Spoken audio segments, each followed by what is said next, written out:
Good morning dear students. आज हम 12th business studies के chapter number first nature and significance of management में एक टॉपिक डिस्कस करेंगे और ये टॉपिक है ऑब्जेक्टिव्स ऑफ मैनेजमेंट। और इस टॉपिक को स्टडी करने के लिए हम बनाएंगे mind map on black board. इस वीडियो को लास्ट तक वॉच कीजिए और लास्ट में वीडियो के डिस्क्रिप्शन बॉक्स में इस वीडियो पर बेस्ड ऑनलाइन टेस्ट के लिंक पर क्लिक करके ऑनलाइन टेस्ट दीजिए और इमीडिएटली अपना स्कोर स्क्रीन पर देखिए। टॉपिक पर आगे बढ़ने से पहले इस चैप्टर का लेवल 1 का माइंड मैप देख लेते हैं। हमारा स्टार्टिंग जो आइडिया है, रूट आइडिया जो है वो है मैनेजमेंट। इसी में से हम ब्रांचें निकालेंगे। तो सबसे पहली ब्रांच ए वो है concept of management. Branch B features और characteristics of management. Branch C objectives of management. Branch D importance of management. Branch E nature of management. Branch F levels of management. Branch G functions of management और last branch H coordination. ये पूरा mind map है, level 1 का है। इसमें हम जो first branch है कंसेप्ट, उसको हम वीडियो नंबर बिजनेस स्टडीज़ का इसी चैप्टर का वीडियो नंबर फर्स्ट में डिस्कस कर चुके हैं। और ये जो कैरेक्टरिस्टिक्स है इसको हम डिस्कस कर चुके हैं वीडियो नंबर 2 में इसी चैप्टर के, तो आप वो देख लेंगे। अब हम यहाँ पर स्टार्ट करेंगे ऑब्जेक्टिव से। तो चलिए टॉपिक देखते हैं, objectives of management. Objectives of management इसको हम 2 पार्ट में डिवाइड कर रहे हैं। फर्स्ट पार्ट है मीनिंग ऑफ मैनेजमेंट ऑब्जेक्टिव्स और सेकंड पार्ट है टाइप्स ऑफ मैनेजमेंट ऑब्जेक्टिव्स। पहले देखते हैं meaning of management objectives. Management objectives वो एंड पॉइंट्स, डेस्टिनेशन पॉइंट्स होते हैं जहां पर किसी ऑर्गेनाइजेशन का मैनेजमेंट पहुंचना चाहता है, जिसको अचीव करना चाहता है। These are the end points, destination points at which management wants to reach. यहाँ पर मैनेजमेंट का मीनिंग क्या है? यहाँ पर मैनेजमेंट का मीनिंग ग्रुप ऑफ मैनेजर्स से है। ये ग्रुप ऑफ मैनेजर्स ही सारी मैनेजरियल एक्टिविटीज़ करते हैं और उन सब एक्टिविटीज़ का जो डेस्टिनेशन एंड पॉइंट है उसी को हम मैनेजमेंट ऑब्जेक्टिव्स कहते हैं। टाइप्स ऑफ मैनेजमेंट ऑब्जेक्टिव्स ये 3 तरह के हैं, 3 टाइप्स के हैं। Number 1 organisational oblique economic objectives. Number 2 personal objectives और नंबर 3 सोशल ऑब्जेक्टिव्स। मैनेजमेंट के ऑब्जेक्टिव्स 3 टाइप्स के हैं। तो हमें 3 टाइप्स के पॉइंट ऑफ व्यू को, विजन को, आउटलुक को डेवलप करना पड़ेगा। इसके लिए हम क्या करेंगे, बिजनेस से रिलेटेड जितने भी पर्सन्स हैं उनको 3 कैटेगरी में डिवाइड करेंगे। Persons who have relation of any kind with business are of 3 types. इसमें पहला टाइप है ऑनर या बिजनेसमैन का, दूसरा टाइप है स्टाफ साइड जिसको हम बोलते हैं एम्प्लॉइज, वर्कर और मैनेजर्स, और तीसरा जो रिमेनिंग ऑल अदर पर्सन। इन दोनों के अलावा जो जितने भी पर्सन बचते हैं उनको हम थर्ड कैटेगरी में रखेंगे। और यहाँ पर कौन कौन हो सकता है? ये कस्टमर्स हो सकते हैं, गवर्नमेंट हो सकती है, पब्लिक हो सकती है और सोसाइटी हो सकती है। इसमें फर्स्ट 2 कैटेगरी के जो पर्सन हैं, बिजनेसमैन, ऑनर और managers, employees, workers, staff side बोलते हैं इनको हम, ये दोनों इंटरनल पार्टीज़ हैं, इनको इंटरनल पार्टीज़ कहा जाता है। और जो रिमेनिंग ऑल अदर पर्सन हैं जिसमें customers, government, public, society include है, इनको कहा जाता है एक्सटर्नल पार्टीज़। अब ये देखना होगा कि इंटरनल पार्टीज़ कौन होते हैं, जो बिजनेस की इनसाइड हैं। तो बिजनेसमैन और मैनेजर्स, एम्प्लॉइज़, वर्कर्स ये दोनों बिजनेस के इनसाइड रहते हैं, तो इंटरनल पार्टीज हैं, और जो रिमेनिंग है कस्टमर्स, गवर्नमेंट, पब्लिक सोसाइटी, वो बिजनेस के आउटसाइड रहते हैं, तो उनको हम बोलते हैं एक्सटर्नल पार्टीज। इन 3 कैटेगरी के पर्सन्स की नीड और एक्सपेक्टेशन अलग अलग होंगी, तो यहाँ पर उनके एंगल से जो उनकी नीड है, एक्सपेक्टेशन है और उनका फुलफिलमेंट है, वही मैनेजमेंट के ऑब्जेक्टिव्स भी होंगे। इसीलिए हमने 3 पॉइंट ऑफ व्यू डेवलप किए हैं। आपको इन 3 अलग अलग कैटेगरी के पर्सन के पॉइंट ऑफ व्यू से एक्सपेक्टेशन और नीड को देखना है, वही मैनेजमेंट के ऑब्जेक्टिव्स हो जाएंगे अलग अलग कैटेगरी के। इस एनालिसिस को सम अप करते हैं। 3 कैटेगरी के पर्सन हैं। First category businessman, owner. Second category managers, employees, workers या स्टाफ साइड। और third category remaining all other persons, जिसमें कस्टमर्स, गवर्नमेंट, पब्लिक और सोसाइटी आती है।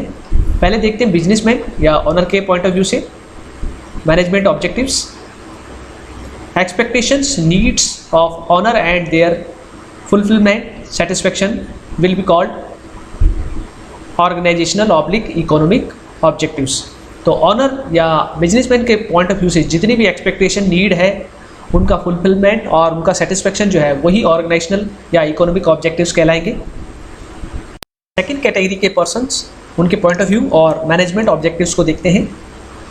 Expectations, needs of managers, employees, workers and their fulfilment और satisfaction will be called personal objectives. Third category के persons, उनका point of view और management objectives को देखते हैं। Expectations oblique needs of external parties, जिसमें कस्टमर्स, गवर्नमेंट, सोसाइटी और public include है। Expectation, needs of external parties and their fulfilment, satisfaction will be called social objectives. करेंगे organisational oblique economic objectives को। Organisational oblique economic objectives 3 types के हैं, और उनको learn करने के लिए हम एक एक्रोनिम यूज़ करेंगे, और ये एक्रोनिम है स्पेशल प्रोटेक्शन ग्रुप। ये स्पेशल प्रोटेक्शन ग्रुप क्या है? आपने वीआईपीस जैसे प्राइम मिनिस्टर, प्रेसिडेंट की सिक्योरिटी में तैनात कमांडोज देखे होंगे। ये जिस ऑर्गेनाइजेशन के मेंबर होते हैं उसे स्पेशल प्रोटेक्शन ग्रुप कहते हैं। आप इमेजिन कीजिए कि बिजनेस एक वीआईपी है और उसकी सिक्योरिटी स्पेशल प्रोटेक्शन ग्रुप कर रहा है। यहाँ पर 3 वर्ड हैं, स्पेशल, प्रोटेक्शन और ग्रुप। हर वर्ड का जो पहला कैरेक्टर है उसमें से एक पॉइंट हम डिराइव करेंगे ऑर्गेनाइजेशनल ऑब्लिक इकोनॉमिक ऑब्जेक्टिव का। तो देखते हैं कैसे निकलता है। देखिए, सबसे पहले नंबर 1 पे आएगा सर्वाइवल, जो कि एस से निकला है। नंबर 2 पे आएगा प्रॉफिट, जो कि प्रोटेक्शन में जो पी है उससे निकला है। और नंबर 3 पर ग्रोथ आएगा, ग्रोथ जो कि ग्रुप का जो जी है उसमें से ये डिराइव हुआ है। अब हम इन तीनों को समझेंगे। ये तीनों जो ऑब्जेक्टिव्स हैं ऑर्गेनाइजेशनल, ये क्या है और इनमें क्या डिफरेंस है। तीनों ऑर्गेनाइजेशनल ऑब्जेक्टिव 1, 2 और 3 आपको एक जैसे फील होंगे। इनको अलग अलग समझने के लिए एक एग्जांपल कोट कर रहा हूँ। आप अपने आप को बिजनेसमैन मान लें। आपके घर के बैक साइड कुछ खाली लैंड पड़ी है। आप मार्केट से एक छोटा प्लांट, पौधा लाकर उस खाली ज़मीन के हिस्से में प्लांट कर देते हैं। इस प्लांट को आप अपना बिजनेस स्टार्टिंग मान लीजिए। आप उस प्लांट को 3 दिन तक फर्टिलाइज़र और वाटर देते हैं और एक्सपेक्ट करते हैं कि प्लांट का साइज पहले वाले साइज से इंक्रीज़ हो जाना चाहिए। लेकिन जब आप 3 दिन बाद प्लांट को देखते हैं तो आप पाते हैं कि प्लांट का साइज इंक्रीज़ नहीं हुआ, बल्कि प्लांट यानी पौधे का साइज मुरझाने के कारण डिक्रीज़ हो गया है। 4th डे के बाद भी आप प्लांट को फर्टिलाइज़र और वाटर देना कंटिन्यू रखते हैं और 8th डे को आप देखते हैं कि प्लांट अपने पहले वाले साइज में वापस आ गया है। आप खुश हैं कि प्लांट का साइज़ इंक्रीज़ नहीं हुआ, तो कोई बात नहीं, एटलीस्ट प्लांट ने अपने पहले वाले साइज़ को मेंटेन तो रखा। आप प्लांट के साइज़ को इंक्रीज़ करने के लिए अपने एफर्ट्स कंटिन्यू रखते हैं और फर्टिलाइज़र और वाटर देते रहते हैं प्लांट को। अब आपकी एक्सपेक्टेशन है कि प्लांट का साइज़ इंक्रीज होना चाहिए, क्योंकि जितने साइज़ का प्लांट मार्केट से लेकर आए थे, अगर एक्स्ट्रा एफर्ट्स लगाने के बाद भी साइज़ पहले जितना ही रहे तो फिर एक्स्ट्रा एफर्ट्स लगाने का क्या बेनिफिट। आप अपने एफर्ट्स कंटिन्यू रखते हैं और 15th डे को आप देखते हैं कि प्लांट का साइज़ पहले से बहुत ज़्यादा इंक्रीज़ हो गया है, और ऐसे ही 4 इयर्स का टाइम पास हो जाता है और आपका प्लांट एक फुल बिग साइज का ट्री बन जाता है। अब आपकी एक्सपेक्टेशन है कि इस ट्री के सीड्स यानी बीज से और भी प्लांट आपकी खाली पड़ी हुई लैंड के पोर्शन में ग्रो होकर बिग साइज ट्रीज बनते चले जाएं। इस एग्जाम्पल में आप बिजनेसमैन हैं, आपने जो प्लांट यानी पौधा लगाया वो आपका बिजनेस है। आपकी 3 एक्सपेक्टेशंस और उनका satisfaction, fulfilment, 3 organisational economic objectives हैं। आपने प्लांट के ऊपर जो फर्टिलाइज़र, वाटर और एफर्ट्स लगाए वो आपके बिजनेस के कॉस्ट या एक्सपेंसेस हैं। आपकी फर्स्ट एक्सपेक्टेशन वो क्या थी? वो थी प्लांट अपनी साइज को मेंटेन रखे, इसको हम सर्वाइवल ऑब्जेक्टिव कहेंगे। आपकी सेकंड एक्सपेक्टेशन क्या थी? वो थी प्लांट का साइज एक्स्ट्रा एफर्ट के कारण बढ़ना चाहिए, अदरवाइज एक्स्ट्रा एफर्ट लगाने का कोई बेनिफिट नहीं है, ये प्रॉफिट ऑब्जेक्टिव है। थर्ड एक्सपेक्टेशन ग्रोथ ऑब्जेक्टिव है। ये थर्ड एक्सपेक्टेशन क्या थी? वो ये थी, जिस तरह से आपका एक प्लांट एक बिग फुल साइज ट्री बन गया है, वैसे ही आपके इसी ट्री के सीड्स से और भी इसी तरह के फुल बिग साइज के ट्री ग्रो करते रहने चाहिए। अब इनकी एक्सप्लेनेशन देखते हैं। सबसे पहले देखते हैं सर्वाइवल की। An organisation can survive when it earns enough revenue to cover cost. अगर इतना ही कमाए कि कोस्ट कवर हो जाए तो इसको बोलेंगे नो लॉस नो प्रॉफिट। अगर जो कोस्ट है उसको कवर करने के लिए रेवेन्यू इनफ नहीं है तो बिजनेस लॉस में होगा, और जब लॉस में होगा तो बिजनेस सर्वाइव नहीं कर सकता। इसका मतलब सर्वाइवल के लिए कम से कम नो लॉस नो प्रॉफिट की कंडीशन होनी चाहिए। तो यहाँ पर सर्वाइवल का मतलब इतना ही है कि जितनी कोस्ट इनकर हुई है कम से कम वो रिकवर हो जाए। सेकंड देखते हैं प्रॉफिट। प्रॉफिट क्या कहता है? After achieving the objective of survival, organisation should move towards earning profit for covering cost and risk of business. तो कोस्ट तो सर्वाइवल में भी रिकवर हो रही है, लेकिन यहाँ पर है रिस्क ऑफ बिजनेस। जो बिजनेस में रिस्क उठाया जा रहा है उसके बदले भी तो कुछ मिलना चाहिए, क्योंकि जो रिस्क हम उठा रहे हैं वो एक्स्ट्रा है, एक्चुअली एफर्ट है। हम चाहें तो जो पैसा हमने बिजनेस से इन्वेस्ट किया है वो हम बैंक में भी इन्वेस्ट कर सकते हैं, वहाँ भी बिना एफर्ट के हमें कुछ ना कुछ तो मिलेगा। लेकिन हम बिजनेस में इन्वेस्ट कर रहे हैं तो हम चाहेंगे कि रिस्क को फेस करने का कुछ अलग से अवार्ड भी मिलना चाहिए, रिवार्ड मिलना चाहिए, तो उसके लिए हम प्रॉफिट एक्सपेक्ट करते हैं। थर्ड ऑब्जेक्टिव देखते हैं, ग्रोथ है। Besides earning profits, a business must grow in the long run in order to remain in the industry.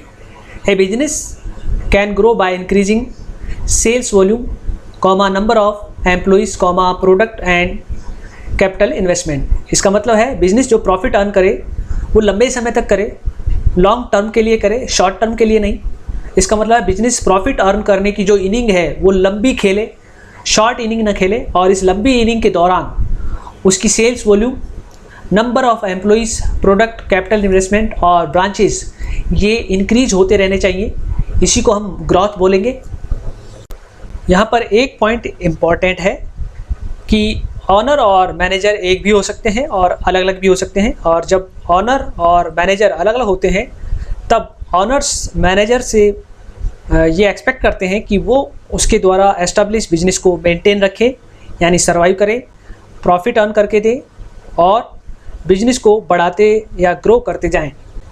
और ये तीनों ऑब्जेक्ट वही एक्सपेक्टेशन है। कंक्लूजन देखते हैं।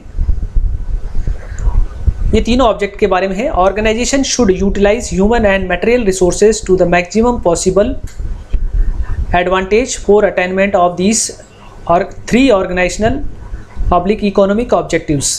तो ये कह रहा है यहाँ पर कि ऑर्गेनाइजेशन को अपने ह्यूमन और फिजिकल रिसोर्सेज को जितना पॉसिबल हो बेस्ट यूटिलाइज करना चाहिए, तभी ये 3 ऑब्जेक्टिव हैं अचीव हो पाएंगे। These are concern with full growth potential of the organisation. और ये 3 ऑब्जेक्टिव जो हैं वो बिजनेस की फुल ग्रोथ पोटेंशियल यानी कि पूरी क्षमता से ग्रो करने से संबंधित हैं। तो इस तरह से हमने ऑर्गेनाइजेशनल या कहें कि इकोनॉमिक ऑब्जेक्टिव्स समझ लिए हैं। ऑर्गेनाइजेशनल ऑब्जेक्टिव्स को हमने डिस्कस कर लिया। अब हम चलते हैं पर्सनल ऑब्जेक्टिव्स की तरफ। ये क्या है? ये है एक्सपेक्टेशन और नीड्स और उनका फुलफिलमेंट या सेटिस्फेक्शन, जो रिलेट करती है मैनेजर्स, एम्प्लॉइज, वर्कर्स यानी स्टाफ साइड से। तो इस पर्सनल ऑब्जेक्टिव को समझने से पहले आप थोड़ी देर के लिए अपने आप को मैनेजर, एम्प्लॉइज या वर्कर मान लेंगे तो आपको ये समझना आसान हो जाएगा। तो चलिए देखते हैं एक मैनेजर, वर्कर या एम्प्लॉई मैनेजमेंट से क्या एक्सपेक्ट करता है। Number 1, employee should be given sufficient competitive remuneration. और रेम्यूनरेशन में क्या क्या आता है? Salary means salary, wages and perks. तो एम्प्लॉई ये एक्सपेक्ट करता है कि उसको सफिशिएंट इनफ सैलरी, वेजेस या पर्क्स मिलने चाहिए। इनफ या सफिशिएंट का मतलब है वो जितना काम करके दे रहा है कम से कम उसके बराबर उसको रिटर्न में कंपनसेशन मिलना चाहिए। कम्पिटिटिव रेम्यूनरेशन का मतलब है इंडस्ट्री में वो रेम्यूनरेशन सबसे अच्छा, बेस्ट होना चाहिए। Second objective, good working conditions should be provided at work place. Manager, worker, employee जहाँ पर काम करते हैं वहाँ की वर्किंग कंडीशन अच्छी होनी चाहिए। इसका मतलब वहाँ प्रॉपर वेंटिलेशन और लाइटिंग होनी चाहिए। अगर वर्किंग कंडीशन अच्छी होगी तो वो बिना किसी टेंशन के फुल डिवोशन के साथ अपना बेस्ट परफॉर्मेंस देंगे, और अगर वर्किंग कंडीशन अच्छी नहीं होगी तो वो अपना परफॉर्मेंस अच्छा नहीं दे पाएंगे। Third objective, work should be assigned as per their ability, skill, specialisation और जॉब सेटिस्फेक्शन। यहाँ पर क्लियर है कि वर्कर्स को, मैनेजर्स को या एम्प्लॉइज़ को जब वर्क असाइन किया जाए तो उनका जो वर्क है वो उनकी एबिलिटी, स्किल और स्पेशलाइजेशन से मैच करना चाहिए। अगर ऐसा होता है तो उनको जॉब सेटिस्फेक्शन मिलेगा, और अगर उनकी एबिलिटी, स्किल और स्पेशलाइजेशन से मिलता जुलता काम नहीं दिया जा रहा है, मिसमैच काम दिया जा रहा है, तो वो जॉब से डिससेटिस्फाइड रहेंगे और अपना बेस्ट परफॉर्मेंस नहीं दे पाएंगे। Objective, timely and proper training should be given to employees. Employees को सही टाइम पर और सही ट्रेनिंग देते रहना चाहिए। नई नई टेक्नोलॉजी आती है प्रोडक्शन की, मशीन्स की, तो उसके बारे में मैनेजर्स को, वर्कर्स को, एम्प्लॉइज़ को ट्रेन किया जाना चाहिए ताकि वो अपना बेस्ट परफॉर्मेंस दे सके। Fifth objective, employees should be given recognition, rewarded for their good and hard work. जो एम्प्लॉइज़, वर्कर्स और मैनेजर्स हार्ड वर्कर हैं और अच्छा परफॉर्मेंस देते हैं उनको ऑर्गेनाइजेशन में रिकॉग्निशन यानी पहचान मिलनी चाहिए। ये पहचान कैसे मिलेगी? उनको रिवार्ड और अवार्ड देना चाहिए पब्लिक इवेंट्स में। इससे क्या होगा? इससे वो और भी अच्छा परफॉर्मेंस देने की कोशिश करेंगे। Sixth objective, timely promotion should be given to managers, employees and workers. Promotion क्या होता है? जब किसी एम्प्लॉय को हायर पोस्ट पे अपॉइंट कर दिया जाता है तो इसको प्रमोशन बोला जाता है। ये एक प्रकार का अवार्ड होता है। तो अगर कोई मैनेजर, एम्प्लॉय या वर्कर अच्छा परफॉर्मेंस देता है तो उसको अवार्ड के तौर पर प्रमोशन दिया जाना चाहिए। इससे क्या होगा? इससे वो मोटिवेट होगा, प्रोत्साहित होगा और पहले से भी ज़्यादा अच्छा परफॉर्मेंस देने की पूरी कोशिश करेगा। सेवंथ और last objective, ensure personal growth and development of managers, employees and workers. Management को ये भी सुनिश्चित एंश्योर करना चाहिए कि हर मैनेजर, एम्प्लॉय और वर्कर को रेगुलरली ग्रोथ मिले, डेवलपमेंट मिले। वो जहाँ पर कल था, स्टैंड कर रहा था, आज उससे आगे स्टैंड करना चाहिए। इस तरह से हमने पर्सनल ऑब्जेक्टिव को डिस्कस कर लिया और समझ लिया। अब हम चलते हैं लास्ट ऑब्जेक्टिव, सोशल ऑब्जेक्टिव्स की तरफ। ऑर्गेनाइजेशनल और पर्सनल ऑब्जेक्टिव को हम डिस्कस कर चुके हैं। अब हम चलते हैं सोशल ऑब्जेक्टिव्स की तरफ। ये क्या है? ये है expectations, needs of external parties and their satisfaction, fulfilment. External parties में कौन कौन आता है? कस्टमर्स, गवर्नमेंट, सोसाइटी, पब्लिक, जो बिजनेस के बाहर हैं। तो हम चलते हैं सोशल ऑब्जेक्टिव्स की तरफ। हम आ गए हैं सोशल ऑब्जेक्टिव्स में। स्टार्ट करते हैं। पहला सोशल ऑब्जेक्टिव देखते हैं, rights of customers should be protected by. Management को कस्टमर्स के अधिकारों को सुरक्षित रखना चाहिए। यहाँ राइट शब्द को दो सेंस में लिया जा सकता है, एक तो अधिकार या हक के तौर पर, और दूसरा चीज़ों को सही तरीके से करना भी राइट कहलाता है। तो अगर मैनेजमेंट कुछ चीज़ें सही तरीके से करेगा तो कस्टमर्स के राइट्स प्रोटेक्ट होंगे। अब वो कैसे कर सकता है, इसमें पहला देखते हैं, providing right quality product services to customer. अगर मैनेजमेंट कस्टमर्स को राइट क्वालिटी यानी गुड क्वालिटी के प्रोडक्ट्स और सर्विस देता है तो उसके राइट्स प्रोटेक्ट होंगे। दूसरा, providing right quantity goods to customers. यहाँ ऊपर देखेंगे तो यहाँ राइट क्वालिटी की बात की गई है और यहाँ पर राइट क्वांटिटी की बात की गई है। तो मैनेजमेंट ने एडवर्टीजमेंट में अपने प्रोडक्ट्स के सर्विसेज के एडवर्टीजमेंट में जितनी क्वांटिटी का प्रॉमिस किया है उस राइट क्वांटिटी को देना चाहिए कस्टमर्स को। इससे भी कस्टमर्स के राइट्स प्रोटेक्ट होते हैं। नेक्स्ट देखते हैं, providing right price goods services to customers. अगर मैनेजमेंट कस्टमर्स को सही कीमत पर गुड्स और सर्विसेज देता है तो इससे भी उसके यानी कस्टमर्स के राइट्स प्रोटेक्ट होते हैं। Next, providing right time delivery of goods to customers. Management अगर कस्टमर्स को उसकी नीड के समय गुड्स की डिलीवरी देता है तो इससे भी उसके राइट्स प्रोटेक्ट होते हैं। Next, publishing releasing right advertisement. Management को चाहिए कि वो अपने जिन गुड्स और सर्विसेज को एडवर्टाइज कर रहा है उनके एडवर्टीजमेंट यानी विज्ञापन जो है वो ट्रू होने चाहिए, सच्चे होने चाहिए, फॉल्स यानी झूठे नहीं होने चाहिए। सही और ट्रू एडवर्टीजमेंट देने से भी कस्टमर्स के राइट प्रोटेक्ट होते हैं। अब देखते हैं दूसरा objective, second objective, right environment friendly production technology should be followed for environment protection. Management को चाहिए कि वो जो प्रोडक्शन टेक्नोलॉजी यूज़ कर रहा है वो एनवायरनमेंट फ्रेंडली हो और हमारा जो एनवायरनमेंट है नेचुरल एनवायरनमेंट उसको कम से कम इंजरी हो, कम से कम उसका डैमेज हो। तो मैनेजमेंट को चाहिए एनवायरनमेंट फ्रेंडली टेक्नोलॉजीज़ को यूज़ करना।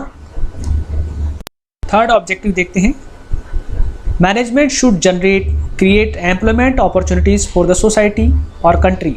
मैनेजमेंट को इस तरह से डिसीजन लेने चाहिए, इस तरह की पॉलिसी बनानी चाहिए जिससे कंट्री में, सोसाइटी में एम्प्लॉयमेंट की अपॉर्चुनिटी इंक्रीज़ हो और अनएम्प्लॉयमेंट की प्रॉब्लम दूर हो जाए।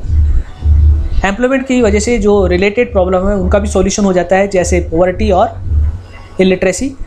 नेक्स्ट देखते हैं fourth objective, caring for weaker deprived specially abled section of the society. Society में कुछ सेक्शन ऐसे भी होते हैं जो वीकर होते हैं या डिप्राइव्ड वंचित होते हैं या स्पेशली एबल्ड होते हैं, फिजिकली चैलेंज होते हैं, तो उनको भी केयर करना चाहिए, उनका ध्यान रखना चाहिए।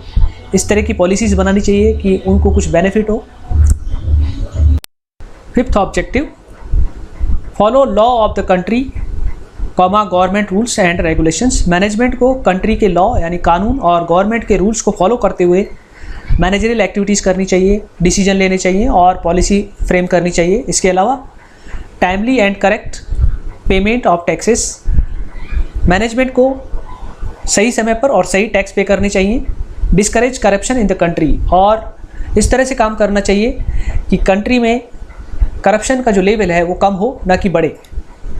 Last sixth objective, providing basic amenities like schools and creches to employees.